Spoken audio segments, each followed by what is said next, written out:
Ike Diaz live. You're live with Ike Diaz on FE Monday, episode number 30 for FE Monday and vlog number 117. I'm sitting here with Cartoon Ball, the amazing Cartoon Ball. We're about to get into some deep conversation for the FE movement. So before we get started, tell us a little bit about yourself. Oh, goodness, man. I can hardly talk and do any little bit, but I live in Irving, Texas. My name is Mike Mashburn. I live with my mother. I'm kind of self-employed. I'm mostly unemployed right now. And I don't know what else you want to know. That's my name. I was born in 1970. So January 6th coming up, be 50 years old. So I've got 2 kids and a wife, estranged. They're somewhere out there on the crazy spinning ball that they live on, and we're here on the plane, brother. Yeah, we're on the flat plane. They're on the they're still spinning through outer space, man. Yeah. It's funny that we could laugh at that now. Like, years back we would be the ones getting laughed at, but now we can kind of laugh a little bit about that part, not about the estranged part, It's a lot easier to laugh now. I got, some friends like you around because, there was years, there was hardly anybody for me to talk to, and everybody I would share with, they weren't going for none of that. Not around here where I'm from. So, man, I don't see that I can get in the chat here. Like, my cousin was saying that last week too. Salted Cedar's here. What's up, Salted Cedars? Thank you for stopping by. Cedar's here. Oh, I love old Salted Cedar, man. That's my boy there, man. You're coming up on the private chat. Vonic was explaining to us how to do it last week, but I can't remember now. He said that you have to use the. I can't remember what Vonic said, but he did explain it to me pretty good. You know what I mean? Yeah. I don't remember now. This looks different. It's got to be something on your end. I don't see anything here. Let me see real quick. Let me read through it. Live viewer comments show up. Stream here. This is an example. Click on a comment to show it on the screen. Oh, that's how you show it on the screen. Okay, I was wondering how they've been doing that. So let me see. Let me see if that works. Yeah, it works. Salted Cedar, check it out. What's up, Ike? Hey, Cartoon Ball. Hi, chat. Okay, I figured that out. I've been wanting to figure that out. I still don't have a box to type in. I don't know. I think you have to open up private. I think you have to open up another window to make that work. Another tab? Yeah, I had to open up another window to make it work too because mine is Let me see Salted here. He says there's a pop-out chat on YouTube. On my end or Mike's end? I'm just in here, man, backstage in the studio. I don't know what. I haven't even really. I'm asking Salted Cedar if the pop-up window is on my end or your end.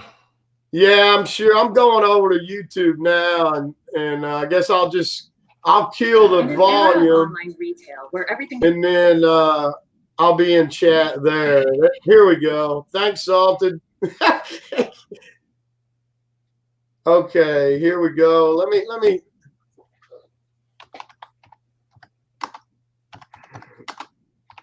Can you still hear me? Yeah, I can hear you good. Maybe I'm doing something wrong over here as far as all it says is private chat. It don't say like. I'm scared to click on things because I don't want to mess it up. But. Yeah, I did that last night. I was streaming with a friend of mine. We thought we were on for 2 hours. I know, that's pretty wild, man.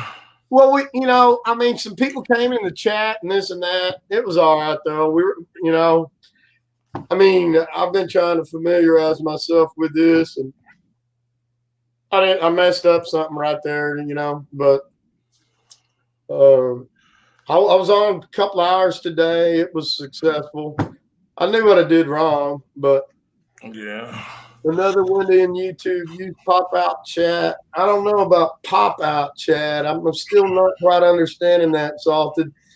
It says he says if you need it, but so I have to kind of go over here. Dirt Red Gaming, what's going on? Thanks for stopping by. Dirt Red's in the house. Yeah, Dirt Red, Salted, Susan Clark,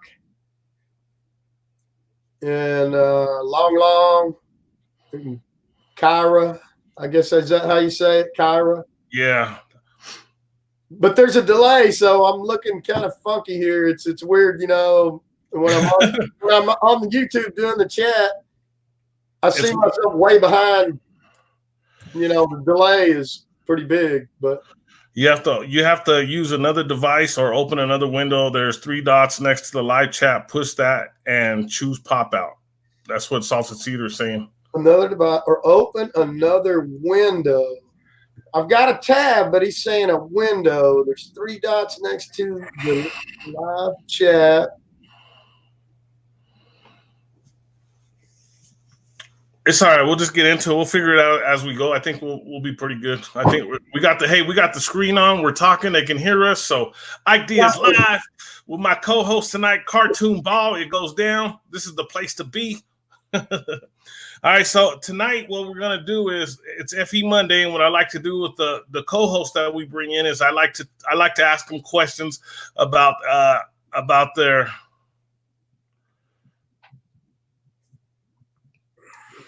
Did I get in a fight? Yeah, you look like your eyes are kind of black. I don't know. My eyes are always like that.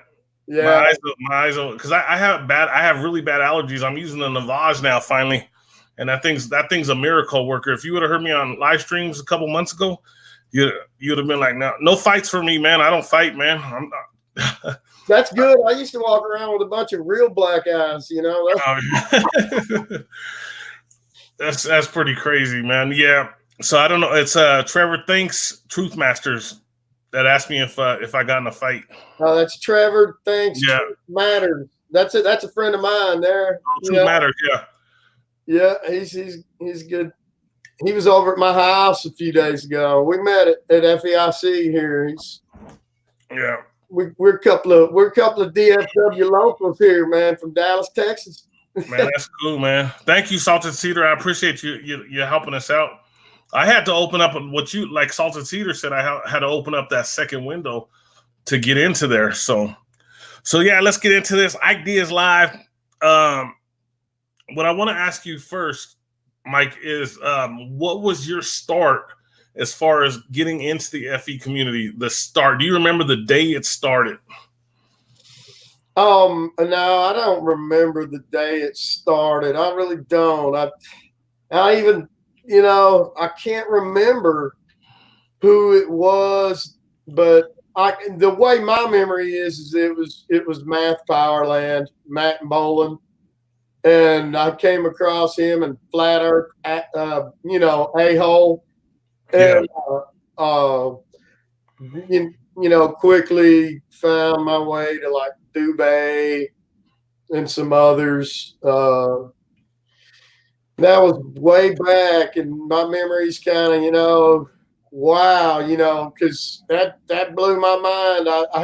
I saw some stuff, and I started bouncing back and forth to NASA live. There's some kind of NASA live stuff that I would go to and watch, and I was really trying to pay attention to what was going on, and it was all hitting me, coming down like, man, this is all so fake, and but yeah, Math Powerland or Matt Bolin, he had that shirt, and him and Flat Earth A-hole would walk around and ask people about the they would do their activism, huh? I remember those videos. Yeah.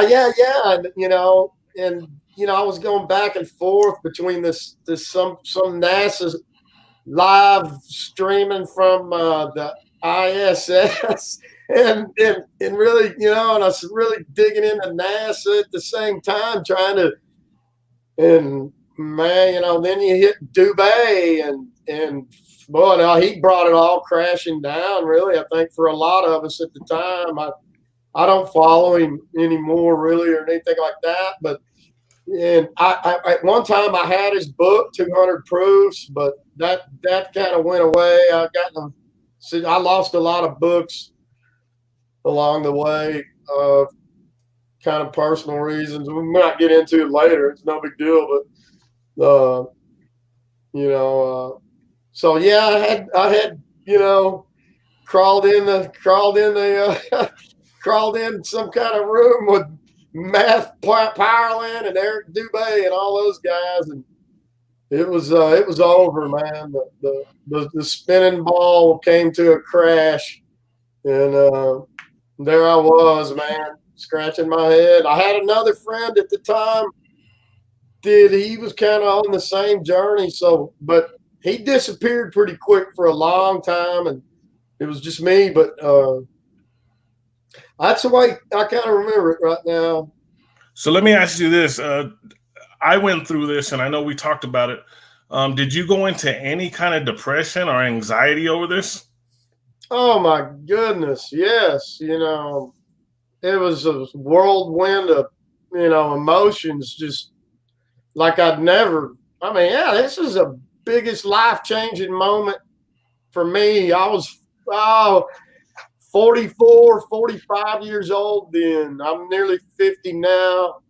It was 5 years ago, probably close to it, maybe, if not quite that long. But oh man, it flipped my whole world upside down. The whole thing came crashing in, and yeah, I went through some depressing times, and I kind of stayed closeted with a lot of the flat earth info for a year or better, just triple checking and double, and really scratching. But well, I mean, it wasn't that much, going back. Once I'd really laid in there, I was convinced right away, because I've been a lifelong carpenter. I used levels, and I went to surveying. I went to basic surveying classes from Texas A&M Extension. Spent 20 years in the concrete business, specializing in what's known as flat work. Go figure. Flat work, huh? Yeah, flat work, which nothing's flat about flat work either, by the way. The most important thing to know about flat work is drainage, period. You gotta move the water to the inlet box, and you don't want no problems that you could cause severe flooding. If so, y'all, the only thing is really all that flat is house slabs, and flat work is different. It's, we're talking about parking lots, roads, sidewalks. That's what's considered flat work in the world of concrete. But but I went through. That's my specialty. I've done concrete work, foundational drilling for high rises and filling pier holes, giant pier holes. And I did that for a while. But carpentry and concrete have been, my life for a long time, besides bass fishing and raising kids for a while there. But I'm gonna move us forward just a little bit, but I'm gonna double back. But I just want to get to. I got a couple questions on Elon Musk. So, oh God, I hate that guy. When you first saw the cartoon car in outer space, they are out, so-called outer space. What were your initial feelings about that? What did you go through? Like because I know I know how I felt. I wanted to see somebody else's opinion on that. I don't know how old that is now, really. It's not that old, is it? No. It's been like a year already.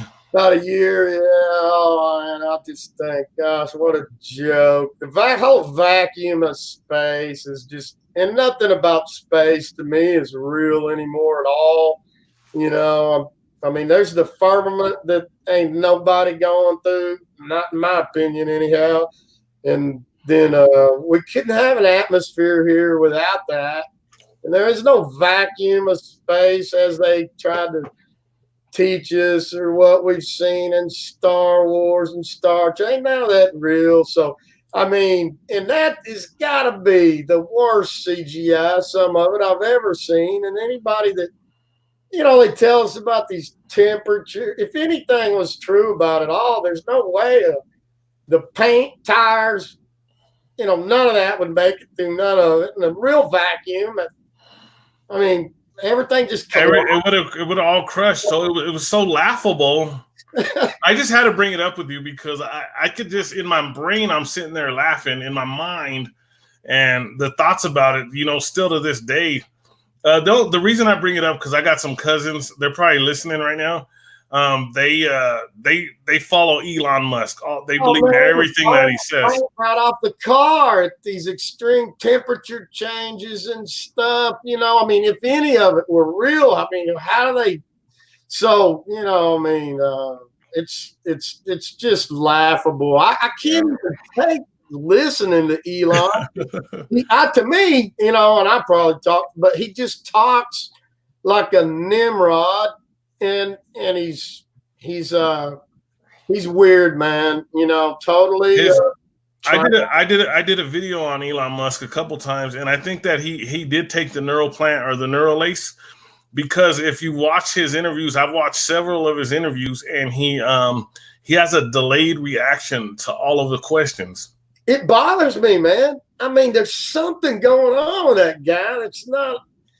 Like for most of us, we respond automatically. You know what I mean? Like if I ask you a question, you respond. You know what I mean? For him, he sits there and he thinks like he's getting the answer, like someone's telling him the answer, like if he's going to Google to get the answer or something. And that's what it reminds me of. And I think that's what the neural lace, the neural plant is going to eventually be, where they're getting the answers like that.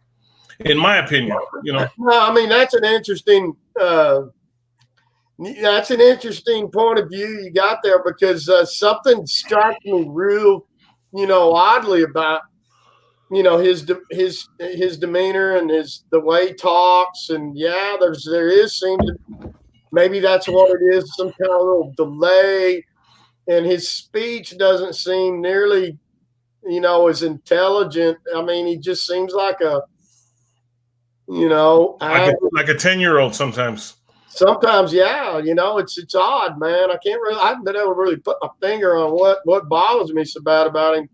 But you got a pretty good theory going there or something. Something ain't right about that guy, and he's not any kind of. I've just come to the whole Tesla thing. I don't think Tesla really was the first guy to, come across all this technology. He's just the latest. And they've covered up so much in history. None of this is really new, like they tell us.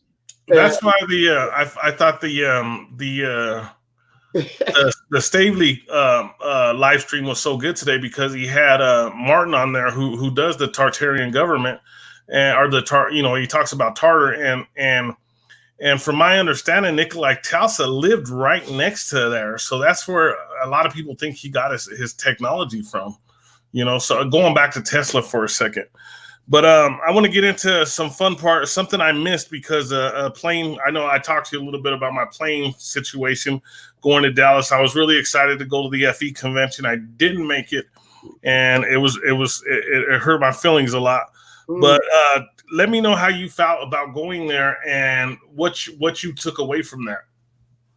Well, I just live about 30 miles from there now,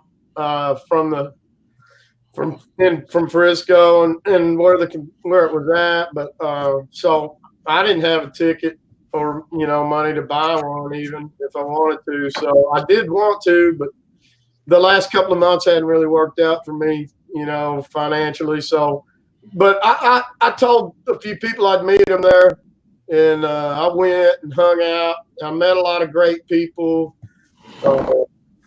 and it was a good time. It was, I had a good time. But I used to live 5, just right down the street there. My wife and kids just live right there.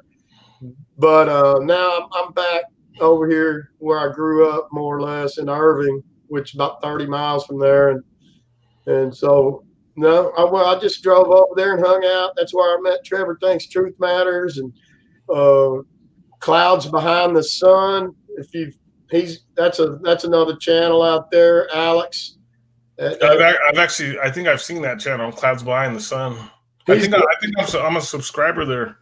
Yeah, he's doing a lot of work. He's on, in the flat Earth movement. That guy's really something. He talked his way into $1,000 from a girl that he's spent about 30 grand. He's got something like 28 external hard drives. He's downloading everybody in the community's work pretty much, which is a lot of people, man.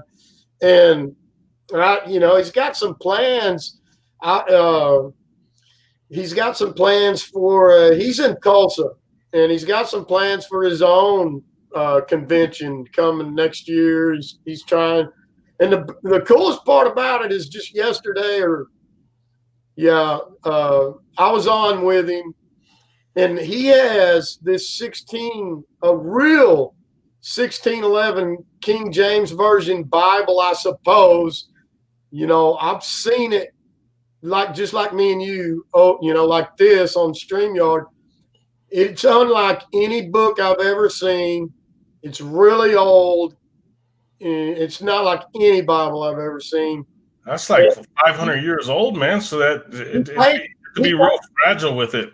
He paid $1,500 for it, and he's talking about raffling it off at this conference that he wants to hold. So that could go big, man. If you get a look at this Bible he's got, it is incredible. There's a lot of people going to want their hands on that and would probably pay pretty good money for a lot of raffle tickets to get in on it. So, but he's got some servers set up, and he's just constantly downloading.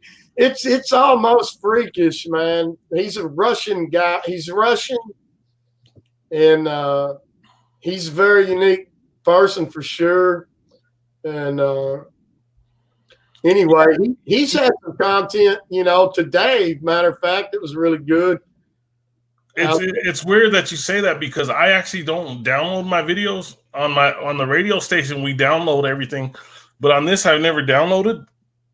But there's like 400 or 500 downloads when I go to the analytics. So somebody's downloaded it. I don't know who's downloading it, but somebody's downloaded my live streams. It's probably him, because I've recently just told him about you, and every time you tell him somebody, he goes straight there and starts downloading everything you got, and he's planning on getting some editors, and man, there's no telling with this guy. He's pretty ambitious, to say the very least. That sounds really interesting. The plans, that you're laying out there. I'm gonna have to go back by his page, because I'm positive I'm a subscriber to him. So I want to get into a couple personal questions. It's all along the FE movement. You know what I mean? Right on, sure. Who is like right now? I know you mentioned like the people you started listening to. Who are the main people you're listening to now? Well, oh goodness, I bounce around a lot. The cartoon ball does a lot of bouncing, and but I've got some friends there's some channels, Photo Helix and Awakened Saint and Jesus Freak and Richie from Boston, and let me see. We get so much information from all those guys, man. It's so amazing. I found out today that I had got unsubscribed from 2 of Staveley's channels. I was starting to wonder what was going on because I just suddenly, wasn't getting as many notifications. I thought, it's not like him to not put out all this content constantly. He's like the hardest working guy in the truth movement, Staveley. And then I figured out, man, that I'd been unsubbed from him on 2 of his channels, the main Brian Staveley, and then what's the other one called? Is it A Dose of Reality or? Yeah. Yeah. So I went back in there today and, not sure what happened. It could have even been me, but. And like I said, today's was an awesome live stream. Like I said, I was driving, so I just had to listen to it. And like I said, I tuned into the chat just a couple times to say hello to people. But man, it was, they had him, Karen B, and Martin. They really did really good on that live stream, man. I don't know if you got a chance to listen to any of it yet, but I'd recommend it. Anybody who's listening now, or if you listen later, go back to Staveley's main channel and check out the live stream from today, which was it's really awesome. I think you'll really enjoy it. I'm over at Scared Performance quite a bit. I've got a lot of friends over there in that chat, and it's a really fun channel for me. A lot of so I like Dan's channel there, Scared Performance, and I'm trying to think, I don't know. Anytime Salted Cedar does want to jump over on the train and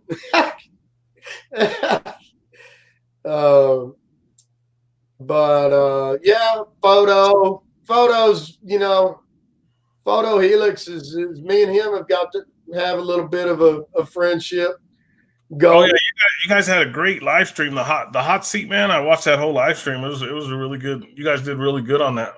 And there's another one, another channel, the smaller channel. It's a small channel. The Godlike Sea Warrior is a guy that I respect a lot. His name's Mike Murphy. He was just on the hot. He was just in the hot seat last week over there. It was a great show.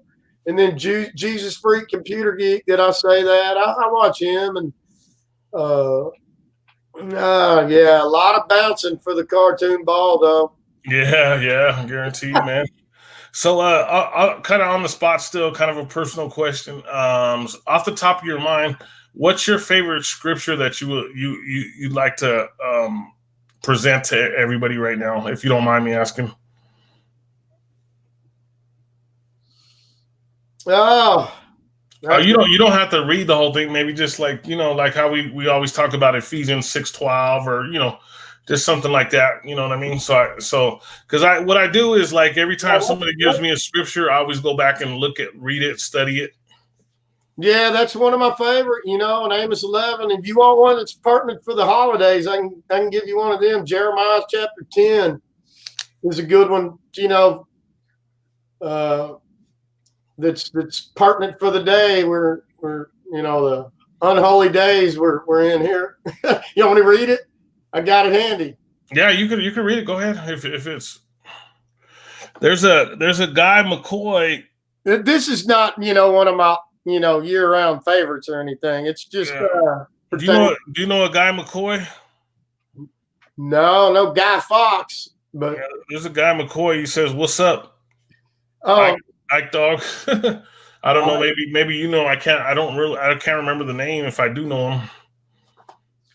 Okay, it's not coming up on my computer. I'm going to read this chapter 10 of Jeremiah real quick. The first, okay. I'll just go through maybe verse 6, but hear ye the word which the Lord speaketh unto you, O house of Israel. Thus saith the Lord, learn not the way of the heathen, and be not dismayed at the signs of heaven. For the heathen are dismayed at them. For the customs of the people are vain. For one cutteth a tree out of the forest, the work of the hands of the workman with the axe. They deck it with silver and with gold. They fasten it with nails and with hammers, that it move not. They are upright as the palm tree, but speak not. They must needs be born, because they cannot go.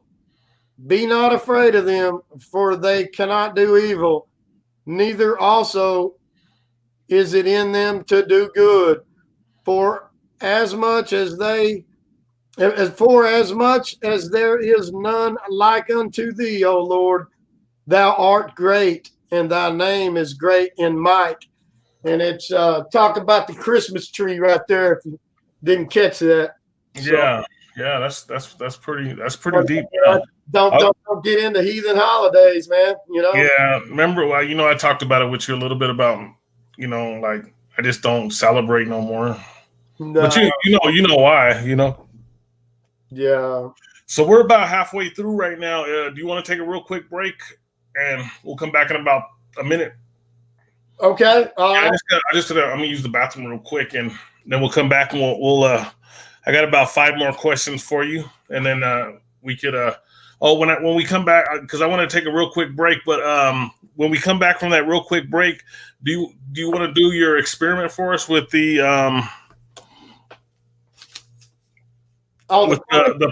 the Planisphere, or how do you say it? Planisphere. The Planisphere, yeah, the Planisphere. Yeah, yes. I did a little demo on that. I did want, I kind of like to do that. So yeah, let's take a real quick break. So I just got to use the bathroom real quick, and then when we come back, we'll do the Planisphere, and then we'll have a few more questions. So we're going pretty good. We're already at 32 minutes, rocking and rolling with Ike Diaz live and Cartoon Ball. We'll be right back, guys.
Ike Diaz live, back in the house.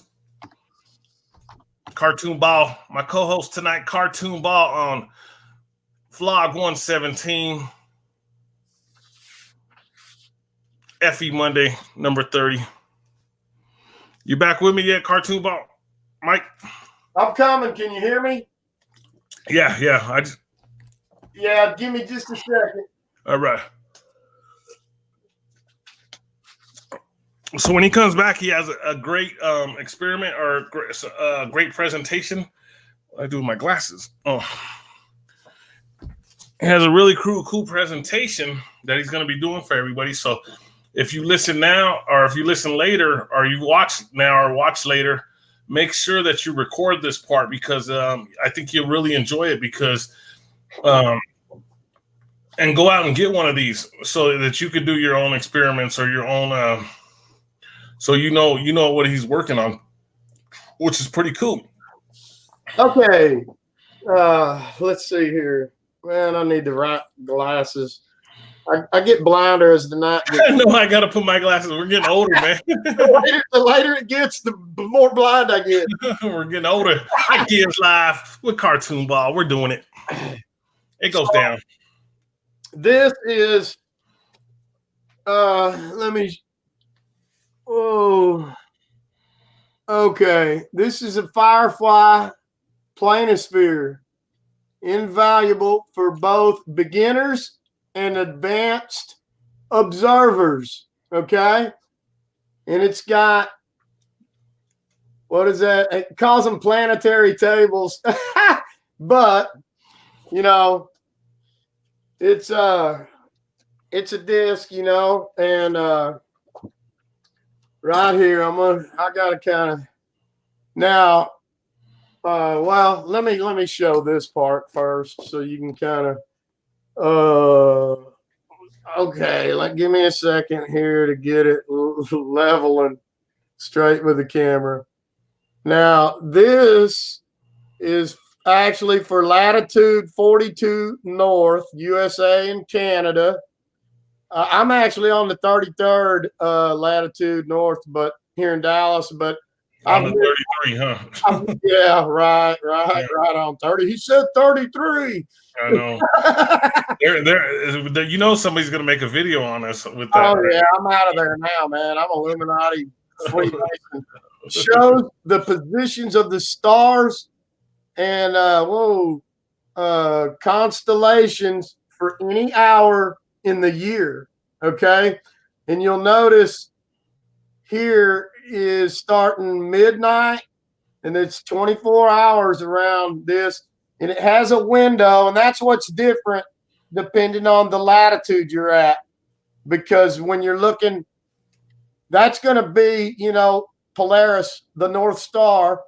So depending on the latitude you're at, you're going to have a different view. So that's what the differences is in this overlay piece, depending on the latitude you're at. And they make a super planisphere. That's the one I would buy. It comes with every window you need for anywhere, anywhere on the earth or sea that you could be at. So now let's look. Here is all the constellations.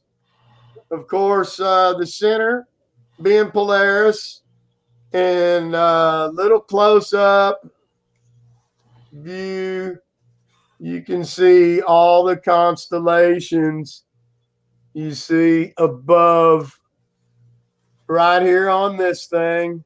There's Pegasus and Pisces, Aries, and then, okay, now you have the months, the days, it even has hours there, and the degrees also, you see.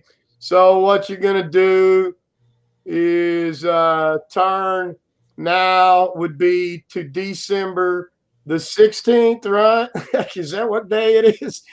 And so what you do is you lay this over there. If you're going to observe some stars, say tonight you want to go out and look at Pisces, then you turn this to the date, and you probably want to locate Pisces and then fit it in that window, because that's what you're going to see through the window when you look up. That's basically what's in your view directly above your head at any given time during you know, the day or night. And so if I was to want to go look at Pisces tonight, then I could see what time it's going to come into my view and then what time it's going to go out of my view, and I would know what time to be outside there to, you know, photograph it or film it or whatever.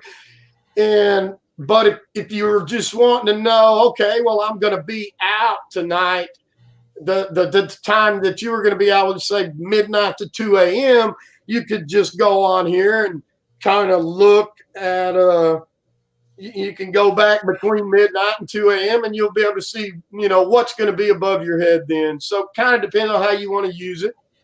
But any minor astronomer is really, this is the old school method.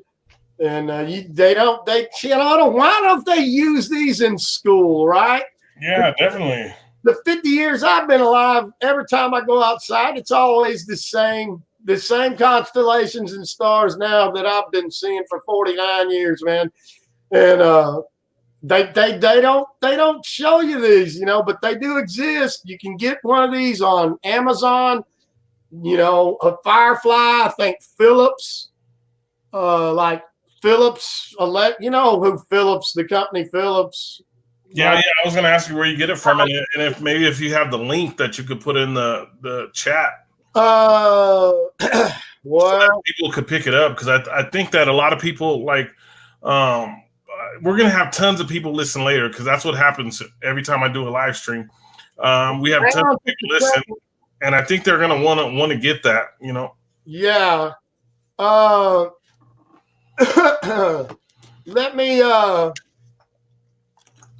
Let me give you this link here.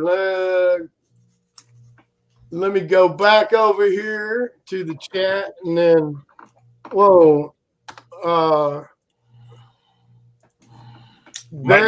my chat runs. It's. I think that'll get you in the ball game right there, close to that. The one that I'm looking at there is just, like I said, you can kind of go through there. Once you go to the link I just sent, there's quite a few different models, and you might go in there. There's a glow in the dark one, man, by Philips, and it looks real similar to the one I have. Just be sure that you find out, if you don't know already, what latitude you live on, because when you do order one, you're going to want to, make sure and get that right. And anyway, I hope that helps everybody out. I hope everybody likes it. It's really a simple tool to use. Takes about 5 minutes to kind of understand it. They don't come apart like this. It comes together. It's kind of like two wheels that spin, and they're connected in the middle. But I tore it apart because I like to look at this, without this sometimes. And then you can take any one of these and lay it over that, depending on where you're at, if you've got the different pieces. So, that's pretty amazing, man. That I was pretty shocked with that when I watched the video today.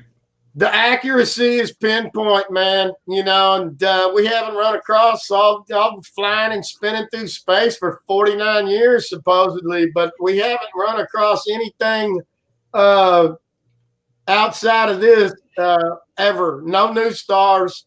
If I could afford to get a couple thousand of those, I would pass those out, to be honest with you. I know everybody. I show them a lot of flat earthers, never seen them, but and of course they, I don't know why they don't, take this and explain it straight away in school. This is one of the best learning tools, I mean, come on, and so we get a globe that you cannot even map. I mean, if you're going to go camping, do you use a globe? No, you buy a map so you can lay it out.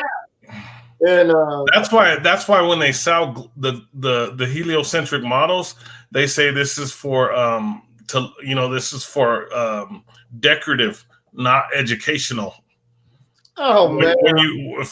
That's what they really do. They're sold as decorative pieces, not educational pieces. So it's pretty hilarious, the thought of that, man.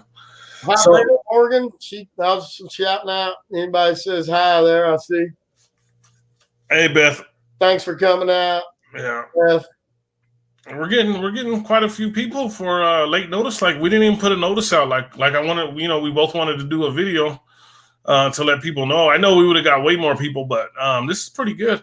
See, I like it to where we can actually talk to who's here in the chat. Like some of our friends, we go to their live streams. You can't even get a word in half the time. You know what I mean? So it's pretty cool to be able to communicate back and forth with everybody who stops by, in my opinion. So I'm going to get on to my next question for you. Great presentation. Thank you for doing that. And I think that a lot of people are going to be interested in that. I think they're going to get a lot of orders for that over the next, everybody who watches this all week I think a lot of people are going to be really interested in that. Yeah, it explains how to use it. It calls the bright planets. If you see that, the bright planets, Venus, Mars, Jupiter, and Saturn. And it's got some info on the back and directions of how to use it. And, if you're a flat earther, you're going to love this thing, man, so there's that. So for you, let me get into this next question. What for you personally, what is the future of the FE movement? What is the direction that you want to go in? Well, I mean, it pretty much brought me at a time when I was kind of trying to find my way back to Christ Jesus, or Yeshua HaMashiach, but I was lost pretty bad and hadn't been too many years, about 6 years. I'd gone to prison for 2 years, and my life was screwed up real bad, man. And I came out and still kept screwing up, but I was really looking. I told my father's a biblical scholar, and I told him, man, I'm trying to find my way back to the light, and that didn't impress him too much. And he, I knew Jesus, Yeshua HaMashiach was the way, the truth, and the life. And, I just didn't understand that I was under the authority of death and spiritual war was real and all of that. When flat earth, man, like we were talking earlier, it just, it really blew my world to pieces. And then you start picking up the pieces. It drove me straight back to the Bible. And because for a lot of reasons, and from there, the Bible made a lot more sense and was a lot more interesting to me. And I've been learning ever since, I'm newly reborn again. But man, I've fallen back into the old ways, several times along this trip, even recently, I got a love for women and stuff. I kind of got back in a relationship that I didn't, shouldn't have been in. I'm still trying to get a divorce. My wife cheated on me when I was in prison, 21 years faithfully married. And all of that was unimaginable to me at one time. And I've been in and out of jail a lot since the last 6 years or 9 years. I mean, I didn't even have so much as just a few traffic tickets for 20 years. Never even got pulled over for over 10. And then, things kind of went a different direction, so to speak. Yeah, the weirdest things could happen at the weirdest times. It could happen to anybody, It's not held out for just one. Mike, it's your turn. You know what I mean? It could happen to anybody. So it's like yeah, my life certainly it just flipped on a dime and everything changed and it just kept changing and still to this day everything is just in a fluid state of change, constant, and it's hard. It really has been real hard. At times I didn't have friends like you, like this, and I didn't feel comfortable in chat rooms. I watched everything like, wasn't really live for a lot of years. And then I really started getting into these chat rooms a couple of years ago. And then, I don't know, man, all this quantum effect business, I became aware of that. And that's changed everything again. That's even been almost bigger than then the FE movement for me in a lot of ways, the Bible changes what specifically have been pretty disconcerting for me, and I see some of that or a lot of that I'm involved in a lot of the Mandela chat room, the Mandela community chat rooms. Yeah. I've gone that direction, and The quantum pollution, right, is what you're leading towards? yeah, the quantum effect, quantum Yeah. entanglement, and the D wave and Geordie Rose and all this is knowledge. It's come with all this technology. It's got dumped on us, so much of it that those of us that are, in these communities, we've got a lot on our plate. It's too much almost, for a lot of us. We didn't have each other. I don't know where we'd be because I'm glad to be here, man, and where I'm at right now. It was a lonely place and depressive place like we talked about earlier. Yeah. For a long That's why I said I'm grateful to have you, because I went through a hard depression, man. It took me a while to come out of it. When I found out about the deception of all this, man, that's where the pain was. It was like getting punched right in the mouth, and I had to fight through it. And now I feel a lot better. I got a lot of good friends in the community.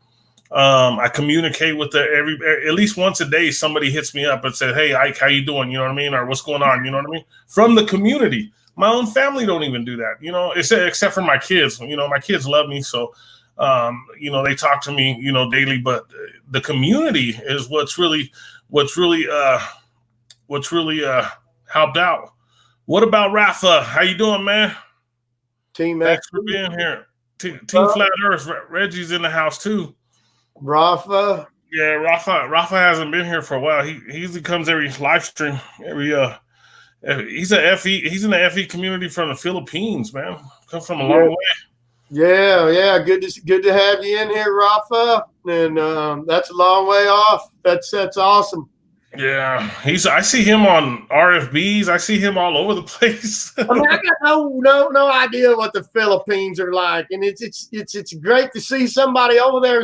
They're doing this too, just in my mind, Yeah, that's great, man, because I got no idea what life is like over there in the Philippines at all, but it's got to be better than here. It seems like a nice place. Yeah. And Team Flat Earth is in the house. Reggie, my buddy Reggie's here. All right. That's cool, man. Thanks for stopping by, guys. They both showed up at the same time.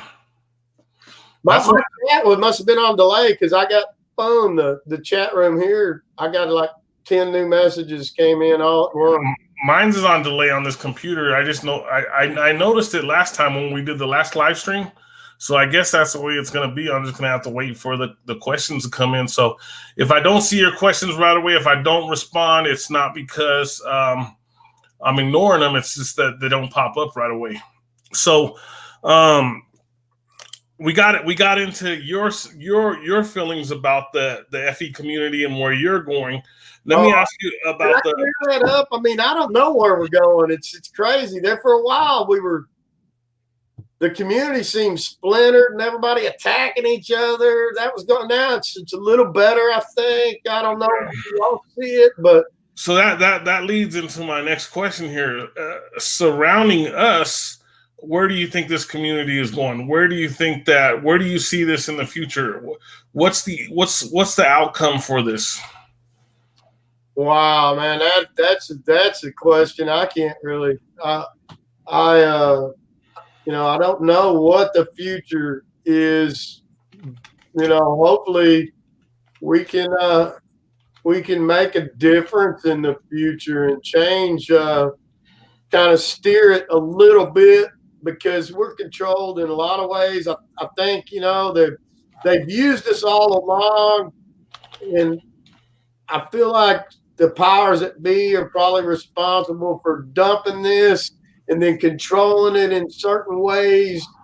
I don't know what they're planning, and it's because they're so far ahead of us. It's like 10 steps ahead, if not 20. they're way ahead of us, and they know so much that they've hidden from us. So I don't know what they got up their sleeve, and so I'm just trying to hang on to the good folks that are here that are trying to go a similar direction now, because I don't, man, have any idea where we're going to be. And but I don't feel like, we got. I feel like something big is coming. Yeah, Yeshua Mashiach. In my mind, that's what's gonna. But when a lot of things are gonna start to really get bad and change, it seems any time now. But I've been saying that for a long time. So I don't have a crystal ball and don't want one, but it's hard to say. That's a question I can't even. I'm hanging on to the spinning ball here, man. Like there's a picture on my square and stationary, and this guy's flying. These couple of guys are flying behind the plant, Yeah. I feel sometimes, man, we're just hanging on for dear life on this crazy spinning ball that doesn't even make sense. Do you feel like I'm gonna get back into Elon Musk again?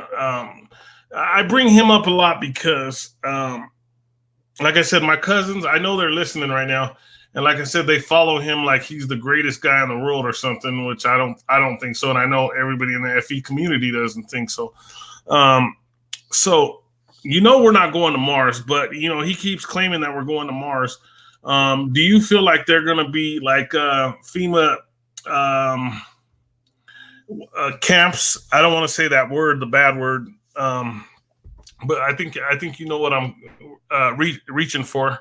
Well, there's if you don't go for their, everything they say is true in a sense. If you look at it in this esoteric, hidden way, this occulted delivery system that they have.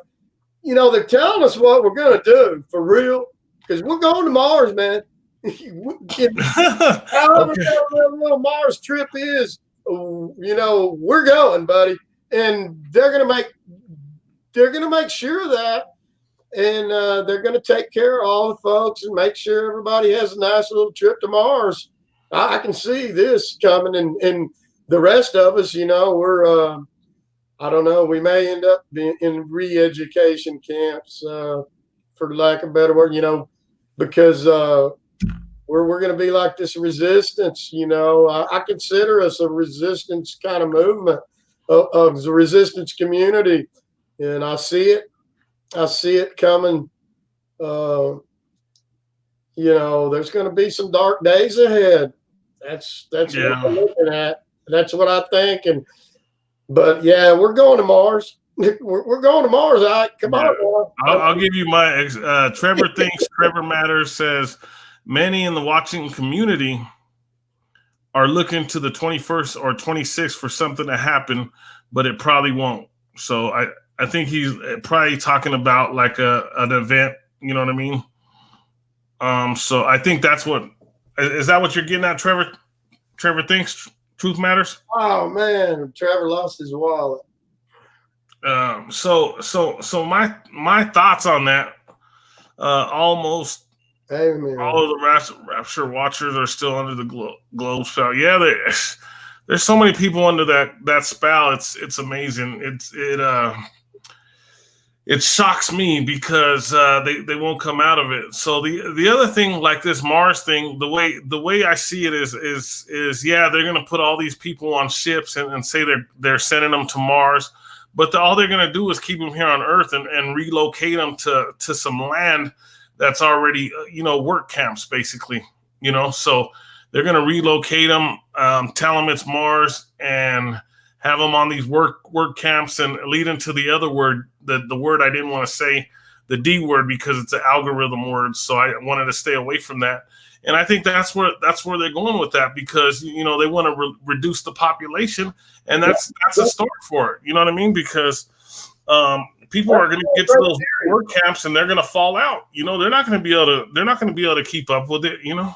Yeah, I mean, I think some are gonna, be just kept in such a all this simulation stuff, wearing those silly goggles. What do you call them? That they holographic game goggles. Oh yeah. And even I'm not convinced that something didn't happen with some of the astronauts or whatever they are, and Astronauts. Astronaut, thinking that maybe some of them, they did something to them to make them even think. I doubt that. I'm not sure what happened to some of them. But yeah, I think a lot of people are going to fall for this deception. And maybe, like you said, these folks that may be leaving for Mars may end up, in their own kind of camps and doing stuff. And, they're going to, that leaves a whole lot of space for Freemasonry. Yeah. To take all the free stuff left behind by the by the people that get took out, and there's a lot of, that's a great theory you got though, that there's going to be a bunch of people that are going to be brainwashed into watching this, believing it. Maybe they're going to. Elon has talked a lot about a lot of it being indistinguishable from reality, right? Haven't you heard those words from him? Yeah. Along those lines, he said it's a 1 in a million chance or a billion chance that this is a simulation. So I think he was saying those same things together. Yeah, it's all coded with them. Like I said, and what they're saying is real in a sense. From that they're saying it esoterically. It doesn't mean what they say unless you really understand the meaning, behind what, this, and it's all, man, they're all Kabbalist, Talmudic. I don't, there's the mystery religion is still such a big mystery to most of us, but we're learning a lot about it all. But they've got a plan. They've had a plan, and I think when they say what they're going to do, they're really telling us what they're going to do in a sense, but not in the sense that it's just it's hidden in plain sight. What they're saying is trickery, unless you understand what they're saying, unless you got their little code book and you know it. Yeah, it's a numbers game, man. It's a number. If you can follow their numbers, you could catch up to them a little bit. We're never gonna know, but with their numbers that they put out, you can have an idea. You know what I mean? Like, right. I think too. We see some great channels. I like Many Fish, if y'all know who he is. And Many Fish, yeah.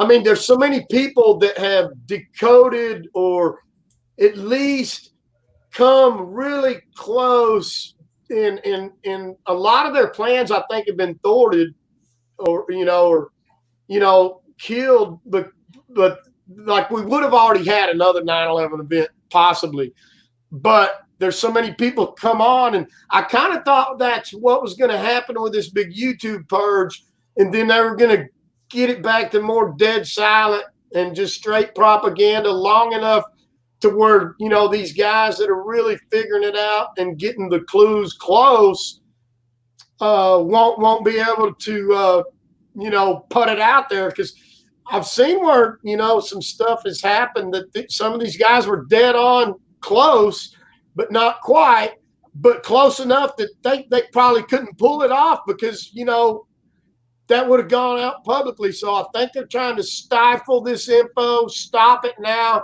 at least long enough so they can pull off this next big event. Yeah, you're right though. A lot of people are getting close.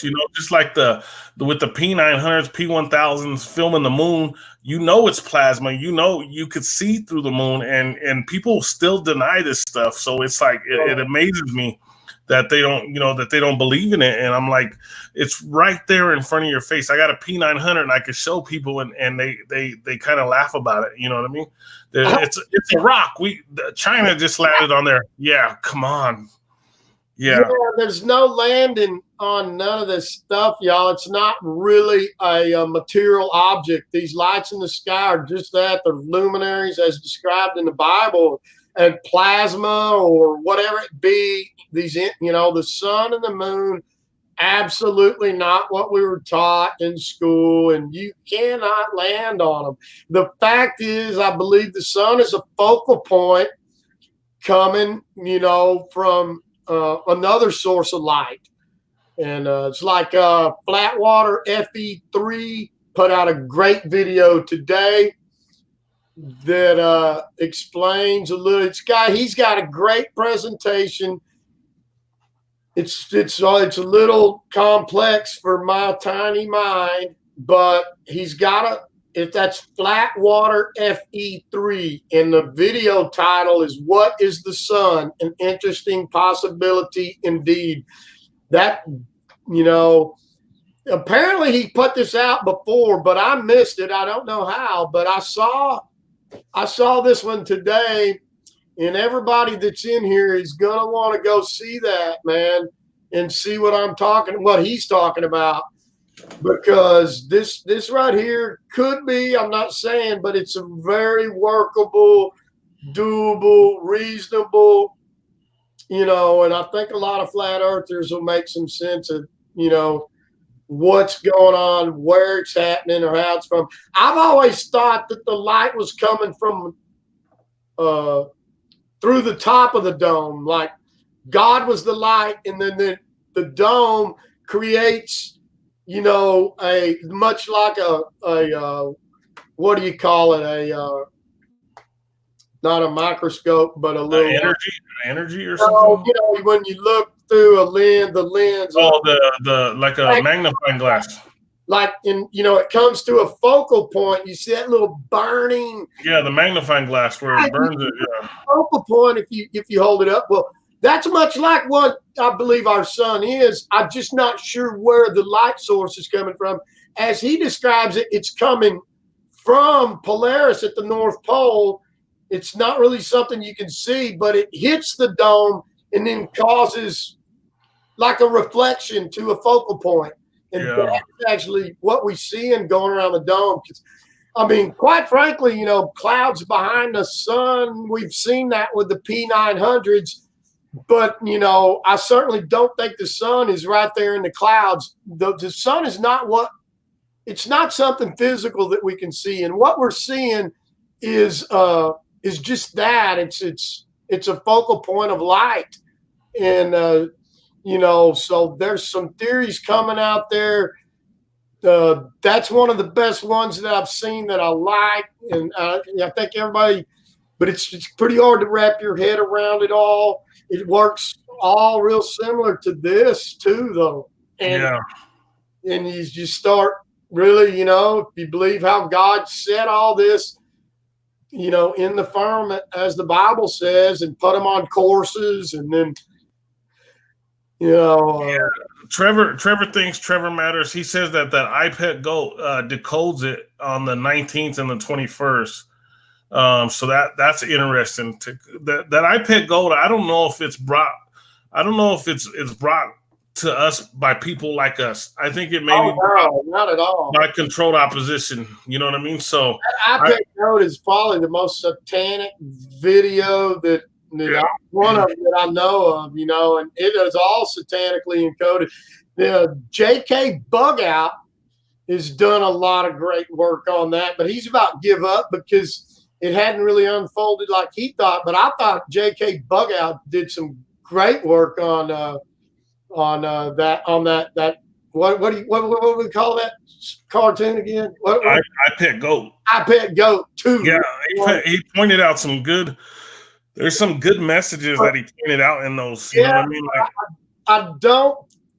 There's all this stuff about the USS Lincoln and all these things that have been going on there. But,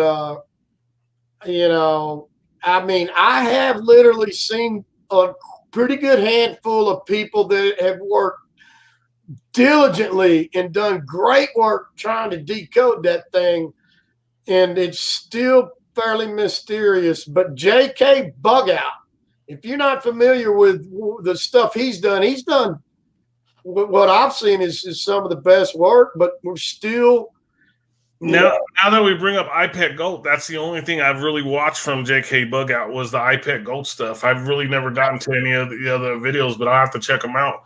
The other thing is, this is really important, and this is really true. Trevor thinks truth matters. He says that people don't believe their own senses, and that's one thing I talk about with everybody. I tell people to go outside and look at this flat plane that we live on and make the decision for yourself. Throw away everything you learned in school and just look at this earth, and you'll know for yourself that the earth is flat. Yeah, the programming and the breakthrough and get people to think on their own is just near impossible, man. And you just, the people you love, you can almost beg them, and they may turn on you and beat you up. You know, you're right, man. Like work and break this, programming and this cognitive dissonance wall that you run. I mean, and these people snap and just bite your head off, and you don't never know what. I've seen some really wretched demons come out of folks over, really trying to, hey man, try to think on your own, wipe all that stuff out, but they can't get out of that box no matter. And I'm like, man, look, water is a flat mirror, as flat as any mirror you'll ever see when the wind don't blow. You've got these reflection pools at the bottom of these obelisks around the world. They're flat. The water's flat. I consider the earth to be the earth and the sea to be the sea. So actually flat earth, it's not, but it's a plane, and water is just flat by properties, gravity. We know, come on, none of that's real. It's all fake. They've never been to the core. They want to tell you what all's underneath us. They got no idea. They're past about 8 miles down. They've never. So everything you've ever seen or heard about that's what they tell us is 8 miles. We still don't know the truth on that. Going back to that, people don't believe their own senses anymore. I use the words critical thinking because it's an algorithm word, but also YouTube and Facebook, all the social media sites.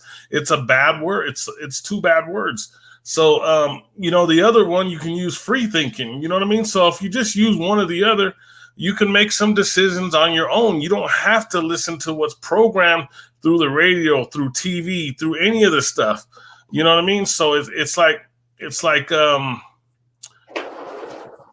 thank you, Trevor.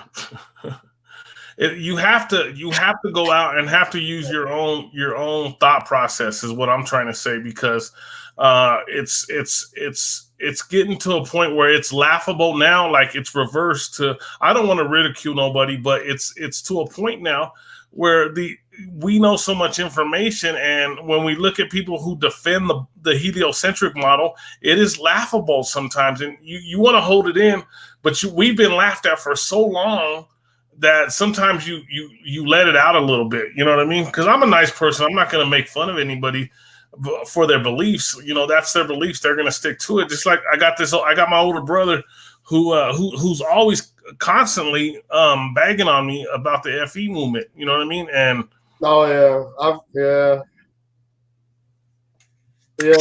So I'm gonna get to my last question for you, and this is one I like to bring up with everybody because I think this destroys the heliocentric model, and I've done my own experiments. I don't want to talk about the experiment that I did because I know I talked to you about like 10,000 channels got pulled because they were showing these things online. So I know a lot of people make fun if you can't say what you want to say on the internet, then why are you on there? Well, I'm trying to say as much as possible, you know what I mean? Without, with trying to stay within the guidelines. So we stay on the air. But what I think, and I want to know your thoughts on this is, and this breaks flat Earth and the heliocentric model, or the concave model, or the hollow Earth model. The Coriolis effect, it breaks it wide open. It's wide open. Once people figure out that the Coriolis effect does not work on this flat plane, then the heliocentric model is done. Yeah, and I've done the experiment with long range. Just recently, I got it videotaped.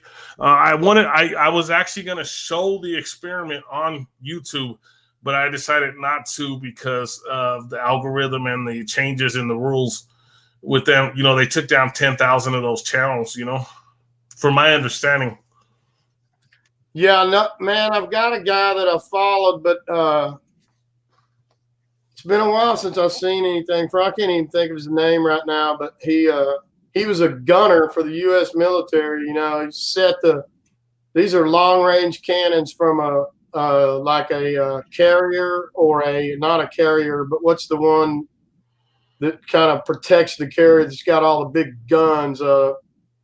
Anyway, you know, he was responsible for all the calculations and everything to, you know, the target, long range. You know, these are giant cannons, you know, with you know, some really big artillery, and he was an artillery guy, and you know, never did he ever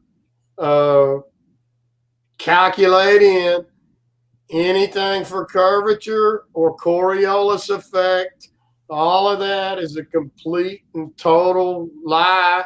I love it when, you know, I've seen these videos years back, you know, where you got this, you know, runway, this airplane's coming in for landing, and but the Earth's just spinning out of control, and he's got to land, you know, and but you know, this Coriolis effect is laughable, and it's just you know, it does not exist, and there's you know, they say all the snipers do. None of that's true. There ain't no snipers using no special math, and it's ridiculous to think they'd even have time to do any such sort of thing. But this whole you know, everything's just coded too. You know, take you to Revelations. Let him who hath understanding calculate. You know, da da da da da. And, you know, they've encoded everything. When you look, it's real easy to find 666 everywhere. And but this Coriolis effect, it's just not. It's another magic trick like gravity. I don't know. I'd really like you to send me the video. That video to my email, because I'm curious now as to what you did. But I mean, it's like Trevor was talking about. I mean, our senses just, if you're on a treadmill walking a mile an hour and that thing stops suddenly, you'll trip a mile or half a mile an hour. It's a huge jolt for the human body. A half a mile an hour. These numbers, all this spinning and turning and flying and orbiting and, you know, chasing the sun. I mean, it's ridiculous. I don't. I mean, here we are with all this information. It's 2019, but nobody seems to really. A lot of people didn't get the memo with all this technology. Or they did, they chunked it out and laughed, and they believe all this hogwash that we're conformed to believe in, man. It's crazy. Yeah, but I was that person though 20 years ago. Yeah. I believed everything that they told us. I was like, oh man, it was like, okay, cool, let's go. I was ready to join the service, you know, again. Yeah, I used to watch them on the ISS, but quite frankly, I was getting really kind of like, man, where's the really good meat and potatoes here? Because, you know, they're always juggling around and playing kids games and just never gets to any real meat and potatoes of what's going on up there. It's just but I years back, got really far into the whole Stanley Kubrick and all of this, and I started to realize, I mean, it's just so fake. It's so fake, I have a video I'm trying to put together, not really to do with Stanley Kubrick and The Shining, but the room is 237, right? It comes up to 12. So Ron Howard, when he was a kid, have you ever heard him tell it? Like him and his brother, I believe, they snuck up on top of the studio there. I think it was at Universal Studios where room 237 is. And, they watched them film all that. Yeah. He's outed some of that. But, I mean, I don't know why some people can't seem to hear. And, Ron Howard and Tom Hanks and them, they're on my hit list of some of the worst garbage, walking now. So what I'm doing is Taylor back in the day. Yeah, I'm trying to put a video together because if you go back as far as you can and watch television shows, TV shows, movies, whatever, and if you see the apartment numbers or the house numbers, it's all going to come up to 6, 12, or 18. Just like the room 237 comes up to 12. Just watch it. Just watch an old cowboy show because I watch old cowboy shows. And every time that room is number 12. I don't know if you remember the Sliders back in the 90s. I don't recall that one, but they were in a Motel 12, room 12. There's all kinds of them, and I don't know if it's like the 555 thing, like how they always have 555. I don't know if it's something to do with something like that, but there's something behind this. There's something behind these rooms always coming up with 6, 12, or 13, or 6, 12, or 18, 6, 12, or 18. Yeah, 18 in gematria breaks right back down to 9, and a full reduction, and then 6, 6, and 18, and then what is that? 6 times 6 times 6 is like, what is that? 36 times 6 is 36, 3, 9, 212, 216, right? 216. Yeah, 216. Yeah, 216. So, and that one's real important. And they use all of them. All of them mean the same thing. 666. And it comes back out to 9 again. Like it's crazy. It's crazy. You know what? This stuff like that, this numerology and stuff used to occur to me at a very young age, but it seems so ridiculous. And just, I know now. People look at that, and it does it.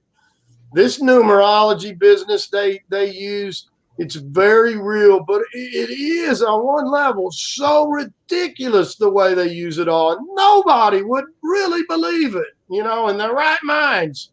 Yeah. So are you under the opinion, like me, that the Coriolis effects, to me, is what breaks this open?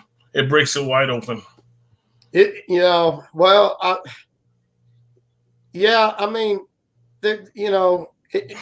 you just understand how stationary, and we just cannot feel it. You can't see, and we're not detecting any motion.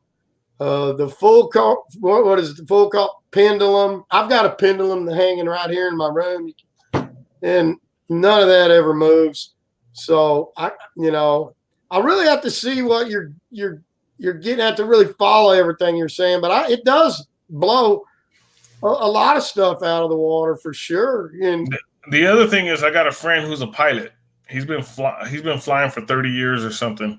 I coached his kids for 20 years because I'm a coach, and so I brought. He don't believe in the FE model at all. So I brought up the Coriolis effect with him. I said, "Well, how do you adjust for the Coriolis effect?" And he says they don't have to do anything for it. It does it by itself. And I just, in my mind, I just thought, this guy's a pilot for 30 years. I know.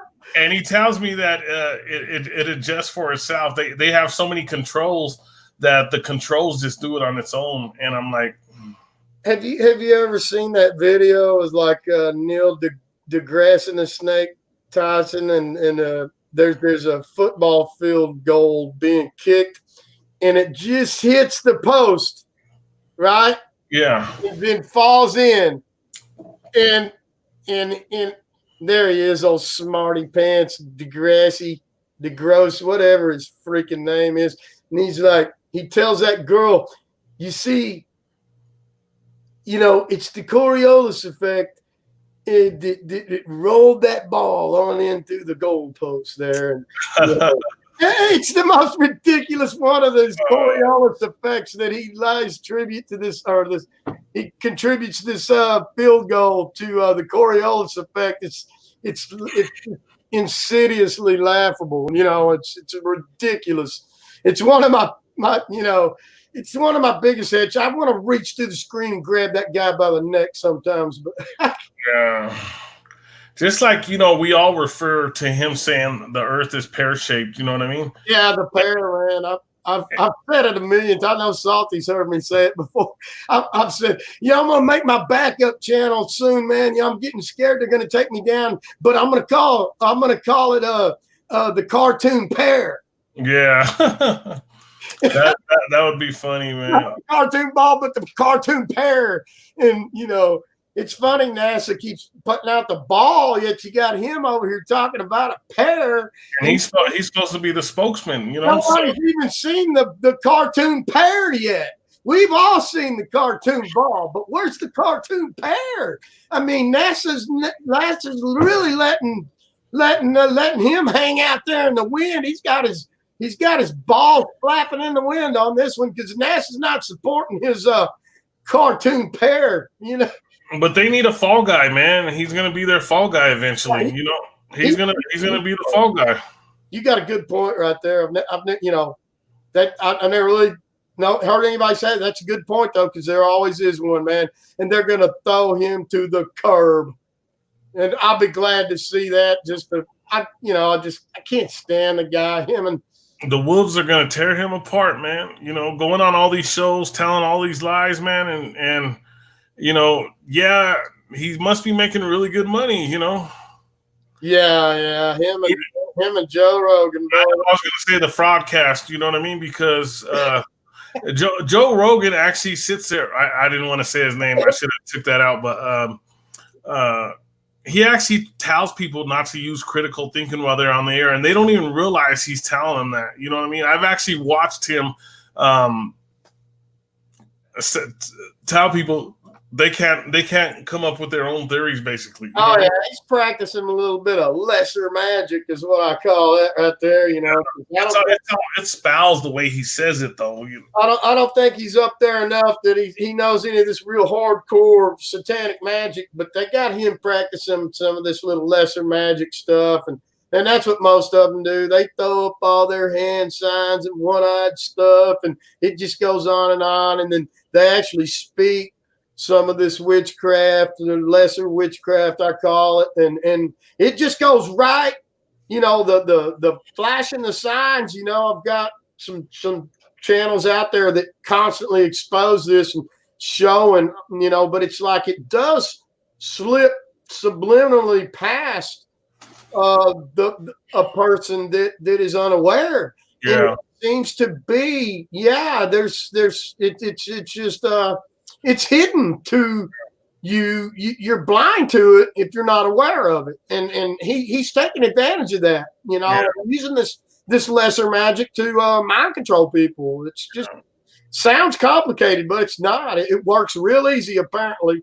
I talk with my hands a lot, but I'm really trying to be as careful as I can, because you make one little hand gesture, and people jump all over it. They made some videos about me already.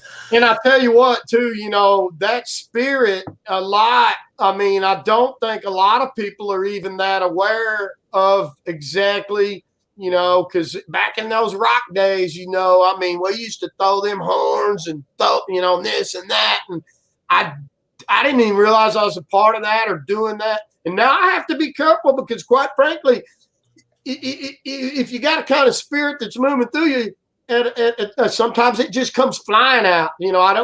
People don't mean to do it, but they do it unintentionally because it's not the person, man. That's the spiritual war that we're talking about, man. These things, they control people they're demons and unclean spirits. That's that. That's the Ephesians 6:12 that I was telling you about. We battle against principalities, unseen forces.